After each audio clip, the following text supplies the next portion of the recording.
Cœur de patrimoine, Cédric Decoeur. Et voilà le gros morceau de cette émission pour cette semaine, gros morceau fiscal, puisque dans quelques semaines maintenant, on va commencer la campagne de déclaration. Et on va se rafraîchir un petit peu les idées pour savoir, après tous ces atermoiements politiques autour de la loi de finances, de voir un petit peu à quelle sauce vos gains vont être taxés pour cette année 2025. Et pour nous guider, pour décrypter tout cela, c'est Jérôme Barré. Bonjour Jérôme. Bonjour Cédric. Merci d'être au rendez-vous, avocat associé au cabinet Yards. On va essayer de rentrer dans le détail. On a été obligé de faire des choix, parce qu'on ne peut pas tout faire, mais on a essayé d'en dire le plus possible. Déjà, quelles sont les principales modifications à l'issue de tout ce parcours de combattant du projet de loi de finances? Quelles sont les principales modifications en matière de fiscalité des particuliers ? Merci pour le gros morceau. C'est vrai que je n'ai pas fait beaucoup de régime depuis un certain temps, mais je vais m'y efforcer. Alors, plusieurs choses. Tout d'abord, une chose dont on parlera très peu, mais qui est très importante, c'est ce qui concerne le management, tout ce qui est management package. Une nouvelle fiscalité sur les gains qui ont été réalisés par les dirigeants et les salariés dans le cadre des investissements dans leur entreprise. Vous savez, les BSPCE, les BSA, les stock option plans, les actions gratuites, etc. Eh bien, ces gains vont être été imposés comme des plus-values de valeur mobilière à 30%, à la flat tax. Ils pourront désormais être requalifiés en fonction d'un certain volume, de certains coefficients, en traitement et salaire, avec un taux d'imposition progressif pouvant atteindre 45%, voire 49% avec la contribution exceptionnelle sur les revenus, vous savez, de 4%. Et donc l'idée, c'était d'éviter les abus et d'encadrer ces rémunérations. Mais le sujet va être un peu plus vaste que ça, et ça a été un travail qui a été émis par France Invest et qui fait l'objet de beaucoup de discussions. On peut même penser que peut-être même les carried interest pourraient être touchés par ce sujet, ce qui veut dire qu'aujourd'hui tous les mécanismes incitatifs des salariés, d'associations, et qui sont des boosters, qui sont des vrais boosters, sont touchés par ce mécanisme, et y compris même s'ils étaient dans un PEA. Ah oui, y compris. C'est une question. Voilà. Qu'est-ce qu'on peut se dire d'autre dans les C'est la revalorisation. nouveautés ? Alors, on avait parlé l'année dernière, on a vu une revalorisation, vous vous souvenez, du barème de l'impôt sur le revenu qui était de 4,8. Cette année, l'inflation ayant baissé, elle n'est plus que d'1,8, mais c'était un sujet très attendu. Si la loi de finances n'était pas intervenue, nous n'aurions pas eu cette revalorisation, ce qui veut dire que beaucoup de personnes seraient tombées dans l'impôt alors qu'elles ne l'étaient pas ou auraient changé de tranche. C'est donc quelque chose de vital. Un plafonnement de certaines réductions d'impôts, notamment pour les crédits d'impôt qui étaient liés à l'emploi des salariés à domicile. On en parlera peut-être après. La création d'une contribution, ça c'est une grande nouvelle. La contribution différentielle pour les hauts revenus. On connaissait la contribution exceptionnelle, CEHR. Maintenant, nous avons la CDHR, la contribution différentielle pour les hauts revenus. Alors, celle qui était exceptionnelle, elle dure depuis M. Sarkozy. Oui, c'est une longue exception. Donc, c'est une nouvelle imposition qui garantit un taux d'imposition minimum de 20% sur l'ensemble des revenus, y compris ceux bénéficiant d'un régime dérogatoire. C'est-à-dire que si vous êtes un célibataire au-delà de 250 000 et vous êtes marié au-delà de 500 000, eh bien, vous pourrez rentrer dans cette... si vous n'avez pas un taux minimum sur les revenus de 20%, un taux moyen, eh bien, vous basculerez. Ce qui veut dire aussi concrètement que, on en reparlera aussi un peu après peut-être, ça veut dire que dans un certain nombre de cas, flat tax ou pas, ça ne changera rien, vous serez imposé sur la tranche marginale. C'est ce que ça veut dire. Ça efface la flat tax. Et le deuxième... alors ça, c'est l'assiette.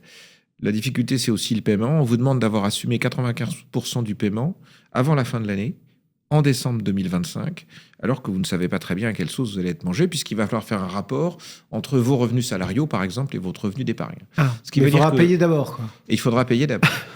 Donc c'est assez particulier. On en reparlera un peu. Donc... ensuite, c'est le renforcement des incitations fiscales pour les dons, c'est-à-dire les réductions d'impôts à 75% pour les dons à des organismes qui luttent contre les violences conjugales. C'est le maintien de plafond de 1 000 € pour les dons, vous savez, quand on est à 75% de réduction d'impôts. Et pour les dons qui dépassent ce seuil, on aura toujours l'application des taux classiques de 66% dans la limite de 20% du revenu imposable. Enfin, pas tout à fait enfin, c'est l'extension du dispositif, vous savez, de défiscalisation pour le patrimoine religieux, on en avait déjà parlé. C'est une réduction d'impôt à 75% quand vous effectuez des dons pour la restauration dans les petites communes. Les petites communes, c'est des communes de moins de 10 000 habitants en métropole et moins de 20 000 habitants en outre-mer. Et la période d'application, ça serait jusqu'au 31 décembre 2025, c'est juste pour une année. c'est le renforcement du contrôle pour le crédit d'impôt pour l'emploi à domicile. Oui. Il faut dire qu'il avait failli avoir un peu de plomb dans l'aile, donc c'est normal que certains aient voulu le contrôler, non? Oui, il y a une petite dérive, parce que cette petite dérive, elle ne provient pas généralement de l'emploi direct, elle est engendrée par l'emploi indirect. Vous recourez à une société, puis en fait, c'est peut-être pas tout à fait un employé à domicile. On ne sait pas toujours si les attestations... donc, on veut lutter contre la fraude. Alors, ça, je ne le généralise pas du tout, hein, c'est un sujet important, parce que ça, il faut s'en souvenir, ça avait été fait pour permettre à des personnes qui étaient employées à domicile d'avoir une retraite. Plutôt que d'être payé discrètement, si je puis dire, de la main à la main et sans passer par les formes officielles, c'était comment dire, ne pas leur permettre d'avoir une retraite et d'avoir recours à tous les mécanismes sociaux. Donc ça, c'est plutôt bien. Mais il faut savoir aussi que, justement, on est allé un peu plus loin notamment par les organismes tiers. Alors là, on a abordé vraiment toutes les principales modifications.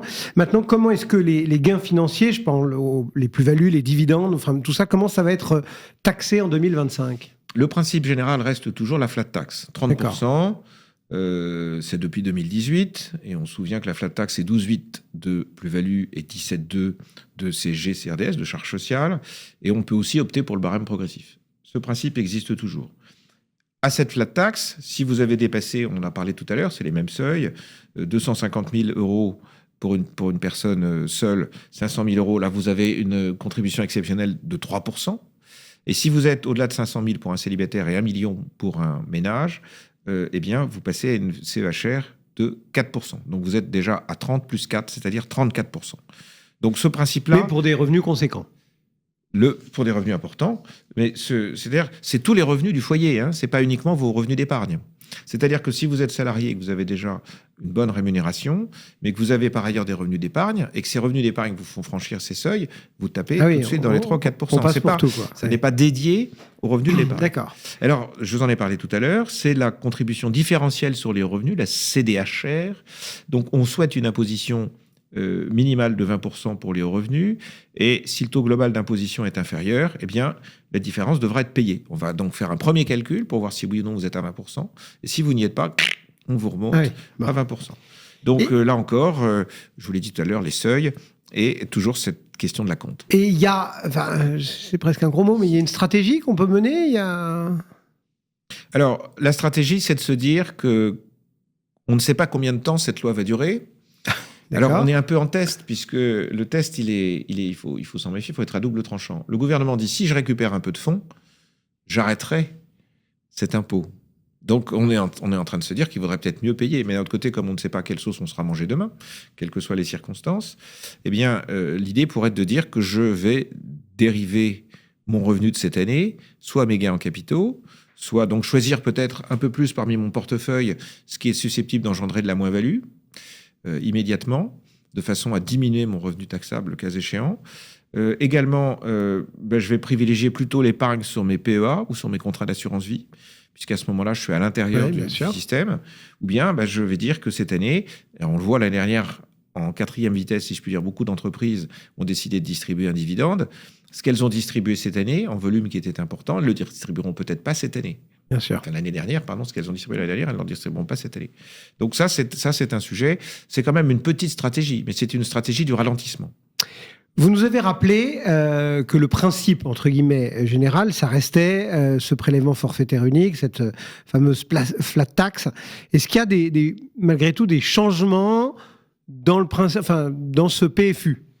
Alors, on dit que quand on crie trop au loup, eh bien finalement, les bergers ne viennent pas vous aider, les bergers voisins. Mais en matière fiscale, quand on commence à crier au loup, c'est que le danger va arriver. Alors, le gouvernement Bayrou, il avait envisagé de passer la flat tax de 30 à 33%. Ça avait déjà été évoqué même, je crois, sous M. Barnier. Mais cette mesure n'a pas été retenue pour la loi de finances pour 2025. L'objectif affiché, c'était de dégager, d'engendrer 800 millions supplémentaires pour réduire le déficit public. Alors, pourquoi une hausse de ce PFU poserait problème? C'est un signal négatif pour les investisseurs. C'est une question d'une instabilité fiscale. On a vécu aussi une période de stabilité fiscale, quoi qu'on en dise, assez longue et assez forte, Et on s'était habitué, qui était bienvenu, et on s'était habitué à ça. Alors maintenant, revenir à ce qu'on a connu par le passé, on a effectivement un peu de mal. Et donc, c'est une perte d'attractivité pour les capitaux étrangers, notamment. C'est un impact direct pour les épargnants. Ça ne concerne pas seulement les contribuables aisés, mais ça va concerner tous les épargnants, les travailleurs indépendants, les jeunes entrepreneurs, ceux qui se constituent un bas de laine, les retraités qui travaillent pour leur retraite, etc., etc. Donc, c'est un risque de détournement de l'épargne vers des supports qui vont être moins fiscalisés ou des stratégies d'optimisation. Donc, c'est une réforme qui est à surveiller dans les années à venir. C'est 2025, c'est peut-être un répit, mais le sujet pourrait revenir sur la table en 2026. La difficulté que nous avons, c'est d'avoir des lois de finances qui sont certes à volonté de récupérer des fonds, mais qui sont aussi de faire plaisir à certains, et on le voit bien aujourd'hui. En disant ça, je fais qu'un constat, je ne fustige personne, mais on a quand même bien un réflexe de celui qui criera le plus fort sera le premier servi. Donc, c'est quelque chose qui pourrait revenir pour des raisons politiques ou pour des raisons d'équilibre politique ou présenté comme ça. Et puis parce que le gouvernement aura peut-être à nouveau, ou c'est probable d'ailleurs, besoin de renforcer ses recettes fiscales. Et donc les investisseurs, il faut qu'ils restent très attentifs à ce qui se pourrait passer et anticiper, si c'est possible, ces évolutions fiscales. Alors là, on parlait des revenus du capital. Pour ce qui est de l'investissement immobilier, on sait que les Français, ils ont une pierre dans le ventre. Pour tout ce qui est investissement immobilier, revenus locatifs, etc., il y a des impacts de cette loi de finances ? Alors oui, parce que vous l'entendez sur les ondes d'une façon générale, mais la location meublée non professionnelle, c'est l'objet de tous les feux. Oui. Des communes se plaignent d'avoir trop de visiteurs qui ne sont pas les bons consommateurs. Les hôteliers se plaignent qu'on vienne moins chez eux et qu'on vienne plus. Donc c'est un sujet qui est travaillé. Entre nous, si vous avez une résidence secondaire et que vous la louez de temps à autre, ça ne deviendra jamais une résidence principale. Donc le leurre qui consisterait à penser que tout ce qui est loué en meublé professionnel redeviendra un jour de résidence principale, probablement pas. Probablement pas. Donc le coup dur, c'est pour la location. Donc c'est la fin d'un avantage fiscal majeur. Tout d'abord, c'est la possibilité de déduire les amortissements. C'est-à-dire que la plus-value, au moment où vous céderez le bien, eh bien, on vous rappellera les amortissements qui ont été effectués.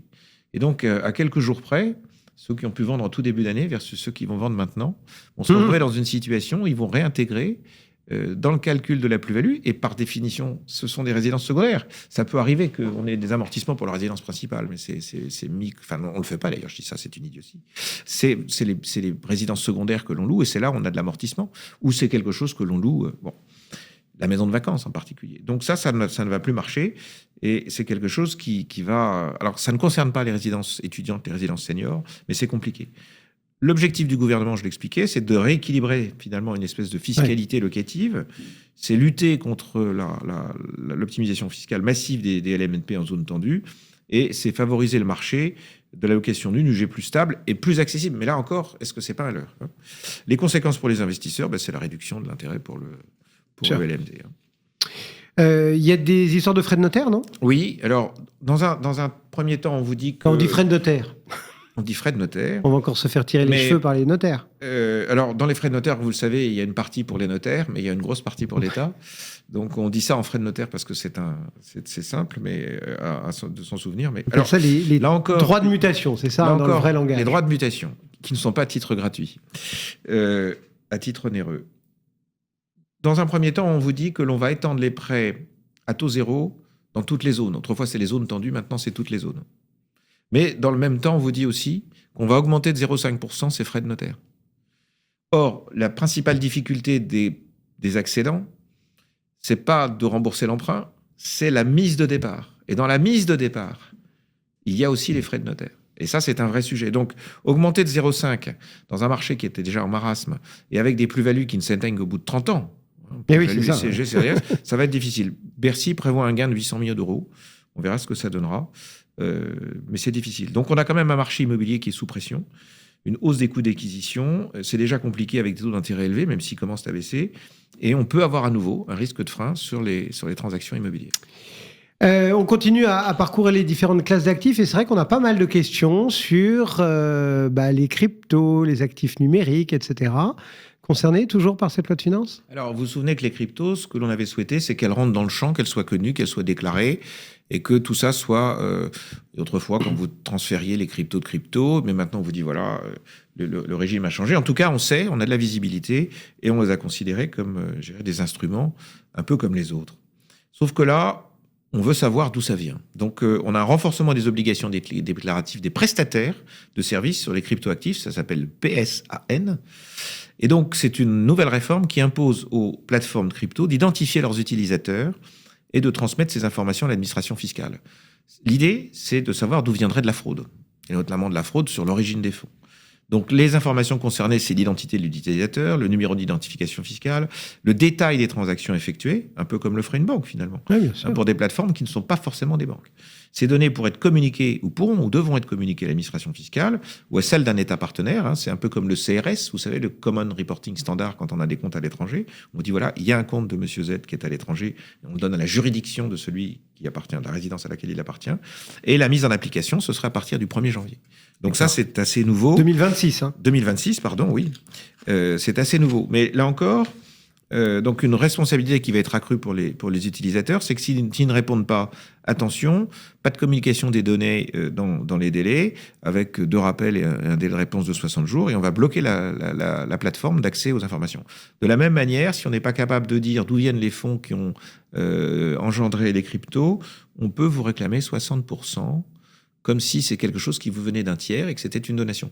Souvenez-vous que dans la régularisation des comptes à l'étranger, et ça existe un article L123C du Code général des impôts, c'est pas L d'ailleurs, c'est 123C, qui vous dit que si vous n'êtes pas capable de justifier à l'origine de la période prescrite, c'est-à-dire au bout de 10 ans en arrière pour des comptes non déclarés, l'origine des fonds, eh bien on peut vous taxer à 60%. Oui. On en est dans le même schéma. Ça, c'est très violent. Oui, c'est très violent parce que ça veut dire que vous perdriez 60% de votre masse.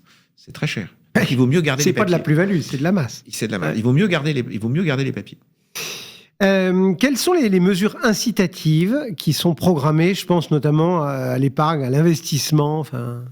Alors, il y a une hausse de la réduction d'impôt Madelin pour les FCPI. C'est-à-dire qu'on a une augmentation du taux de réduction d'impôt pour les souscriptions en numéraire des parts de fonds communs de placement dans l'innovation. C'est un passage de 18 à 25% du montant investi. C'est applicable aux FCPI agréés entre le 1er janvier 24 et le 31 décembre 25, agréés, sous réserve de la validation par la Commission européenne. Et l'objectif, c'est de soutenir l'investissement dans l'innovation et encourager les particuliers à faire quelque chose qui soit pour financer les entreprises et même dans un niveau européen. Ensuite, on a une extension de l'avantage fiscal pour les jeunes entreprises innovantes. Vous savez, les JEI. Jusqu'ici, donc, les contribuables pouvaient bénéficier d'une réduction d'impôt de 30% lorsqu'ils investissaient directement, mais pas quand ils investissaient indirectement, notamment au travers d'un fonds commun de placement. Eh bien, maintenant, c'est possible. Vous pouvez avoir le même avantage que vous investissiez directement au fonds commun de placement. L'avantage, peut-être, du fonds commun de placement, s'il est sérieux, mais on va supposer qu'il l'est, c'est d'avoir affaire à une plateforme auquel vous ne pourriez pas accéder avec un range, une dimension un peu plus large. Également, un récent changement pour les FIB, vous vous souvenez, c'est les fonds d'investissement de proximité. Voilà, c'est la suppression de l'avantage fiscal pour les FIB métropolitains. Les contribuables ne pourront plus bénéficier de réduction d'impôt pour les souscriptions des FIB aux entreprises situées en métropole. Ben oui, c'était hier. En fait, on va se focaliser sur ce qui concerne la Corse et l'outre-mer, c'est-à-dire la réduction d'impôt, elle est maintenue pour les FIB qui sont investis à 70% au minimum dans les entreprises situées en Corse ou dans les DOM-TOM. Le taux de réduction d'impôt de 30% pour les contribuables domiciliés fiscalement en France. Et l'objectif, c'est de renforcer ce financement parce qu'on sait que dans ces contrées, le financement est plus délicat, plus difficile. On sait qu'il y a souvent des tas d'abattements, d'exonérations de plus-value, etc., qui viennent un petit peu rendre la douloureuse plus acceptable parfois. Est-ce qu'il y en a quelques-unes dont il faut parler ? Alors, vous vous souvenez là encore que ce que l'on attendait avec la loi de finances, c'était premièrement que l'on puisse avoir un rehaussement des tranches par l'inflation. Et le deuxième sujet, c'est est-ce que l'on va prolonger la possibilité pour des dirigeants de PME d'avoir un abattement de 500 000 € en cas de cession de l'entreprise. Ça, c'est tout ce qui concerne les petites PME. L'idée, c'est la retraite. C'est toujours la même chose. Donc ça a été prolongé. C'est une bonne nouvelle. C'est un avantage qui devait expirer fin 2024. Il est prolongé jusqu'en décembre 2031. Il s'applique quelle que soit l'option retenue, que ce soit un prélèvement forfaitaire unique à 30% ou au barème progressif de l'impôt sur le revenu. D'accord. Donc ça, c'est une bonne nouvelle. Première nouvelle. Deuxième nouvelle, c'est on a la même chose pour le secteur agricole, mais là, on n'est pas à 500 000 €, on va passer à 600 000. Donc là, c'est d'encourager les transmissions d'exploitation agricole, ce qui est un vrai sujet aujourd'hui. Comment on se comporte dans cette loi de finances vis-à-vis des non-résidents fiscaux français qui, malgré tout, détiennent des actifs en France? Alors on voit bien que tout ce qui est intervenu et tous les propos qui ont été lancés sont des propos assez anxiogènes pour un certain nombre d'entrepreneurs. Et donc l'idée, ou de familles, c'est de se dire on part. Eh oui. J'ai envie de dire que globalement, dans 99% des cas, les gens qui partent, ils partent vraiment. Mais là, on s'est dit qu'il fallait donner des petites sonnettes en disant attention, hein, si vous partez, parce on peut partir, être de bonne foi, mais se retrouver dans une situation fiscale délicate parce que la convention est difficile. Et bien là, l'administration, maintenant, qui pouvait revenir en arrière sur 3 ans plus l'année en cours, ce qui a du contrôle ordinaire, quand vous serez parti, eh bien, elle pourra revenir sur 10 ans plus l'année en cours. Ah oui. Là encore, c'est une marge qui est beaucoup plus grande. Ça va concerner l'impôt sur le revenu, ça va concerner les droits d'enregistrement, et ça va concerner l'IFI, qui est un droit d'enregistrement assimilé. Donc, si jamais un contribuable est suspecté de ne pas avoir rempli les bonnes conditions pendant toute Il peut se faire reprendre sur 10 ans. Il peut se faire reprendre sur 10 ans. Oui. Donc, ce délai spécial, il ne va pas concerner les revenus non déclarés dans les délais légaux, et il ne s'applique pas non plus aux erreurs de catégorisation des revenus. La vraie question, c'est de savoir si vous êtes ou non résident fiscal français, ou si vous ne l'êtes plus, vraiment. Donc voilà donc pour ces étrangers, entre guillemets. Est-ce qu'on peut dire un mot de tout ce qui est transmission de patrimoine, les successions, les donations? Là aussi, c'est une thématique fiscale qui a beaucoup fait jaser. Alors, là encore, des avantages, une exonération temporaire pour les dons de sommes d'argent. Les dons de sommes d'argent, une des difficultés là encore, c'est qu'on peut avoir des... Nous, vous le souvenez, nous sommes en France, je dis nous. On est taxé en fonction du lien de parenté. Bien sûr. Vous vous souvenez également qu'on ne peut donner en franchise d'impôt que 100 000 euros par parent et par enfant, que n'est pas péjoratif du tout, mais tous les 15 ans. Alors là, on va vous permettre d'avoir un abattement exceptionnel de 100 000 euros supplémentaires par donateur cette année, pas l'année prochaine pour l'instant, cette année. Et si vous cumulez, vous aurez le droit de cumuler les grands-parents, les oncles et les neveux sans enfants, etc., qui fait qu'on pourra donner à un enfant 300 000 euros en franchise d'impôt dans l'hypothèse où il va financer l'acquisition d'un logement neuf. Il y a une condition. Oui, il y a une condition. Alors, soit vous l'acquérez pour l'habiter, soit vous l'acquérez pour le louer. Si vous l'acquérez pour l'habiter, il ne faut pas l'habiter moins de 5 ans.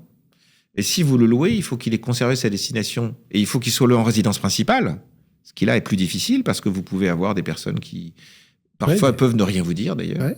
Donc il faut bien marquer dans le bail, il faudra être très très précautionneux sur ce sujet-là. Donc vous permettre de bénéficier de ces 300 000 euros. Et également, si vous faites des travaux, vous savez, vers la rénovation énergétique dans la résidence principale, vous pourrez bénéficier dans notre propre résidence principale. Oui, vous pourrez bénéficier de ce système. Donc les engagements, on les a vus de 5 ans. Ce dispositif se cumule avec les dispositifs existants. Donc si vous n'avez rien donné à vos enfants, c'est le moment de leur donner 100 000, plus 100 000, et si les grands-parents veulent faire un effort, peut-être plus 100 000 aussi. Donc c'est un vrai coup de boost. Un vrai coup de boost, mais attention aux conditions. Et c'est valable que c'est temporaire, ça se termine le 31 décembre 2026. C'est pas très très long. Bon. Et le délai de 6 mois, vous devez, quand vous avez transféré, il faut que l'investissement ait lieu dans les 6 mois. Si vous n'êtes pas dans les 6 mois, c'est pas bien. Allez, on termine peut-être avec, en essayant de voir un petit peu ce qu'il y a devant nous aussi maintenant, les principaux défis auxquels les particuliers vont faire face en 2025 en termes fiscaux. Alors personne n'est de Madame Irma qui voit tout. Mais il y a une tentation parfois quand même. Parfois vous lisez plus que nous. Il y a une tentation de retour à l'ISF. Ouais. Ça, on le sent, là encore pour des raisons politiques, mais elles sont là. Donc, si on avait un retour à l'ISF, sous une forme peut-être remodernisée, on ne le sait pas, il y aurait quelque chose. Et donc, il y en a qui plaident pour une fusion IFI et taxe sur le patrimoine financier. Donc, en fait, peut-être que tout ne rentrerait pas dans cette nouvelle imposition sur la fortune, mais le patrimoine financier peut-être au-delà d'un certain seuil, peut-être un peu plus important. Ça, c'est quelque chose qui est dans les tubes. On ne sait pas si ça sortira. C'est un débat politique sensible et qui pourrait émerger avec les élections de 2027. On voit encore une espèce aussi de notion de justice sociale. Est-ce que ça rapportera beaucoup ? Je ne sais pas. Est-ce que ça coûtera plus que ça a rapporté ? Il y a des pays comme la Suède, on s'est aperçu que l'impôt sur la fortune coûtait plus qu'il ne rapportait, dans la gestion même de l'impôt. Est-ce qu'on aura une augmentation de la flat tax? C'est aussi une tentation parce que le débat, c'est fruit du travail et fruit de l'épargne. Le rapport entre le poids-puissance entre le risque et puis l'engagement personnel, physique ou intellectuel, il n'est pas traité, mais une hausse de 33% avait été évoquée. Malheureusement, dans ces cas-là, les hommes politiques ont de la mémoire, ou les femmes politiques ont de la mémoire. Même s'ils ont un peu du mal à expliquer que quand on passe de 30 à 33, on augmente de 3%, que c'est pas grand-chose, alors qu'en fait, on augmente de 10%, mais ça, ils ne savaient pas le calculer. Exactement. Non, mais ça, c'est... La stabilité a un sens. La stabilité a un sens. Et ça a fait marcher parce que, d'une façon ou d'une autre, l'argent qui a été distribué a beaucoup servi, malgré tout, et a été redispatché. Je termine par 2 points peut-être. La contribution différentielle sur les hauts patrimoines, puisque vous vous souvenez qu'on se disait c'est pas la contribution exceptionnelle sur les hauts revenus, c'est sur les hauts patrimoines.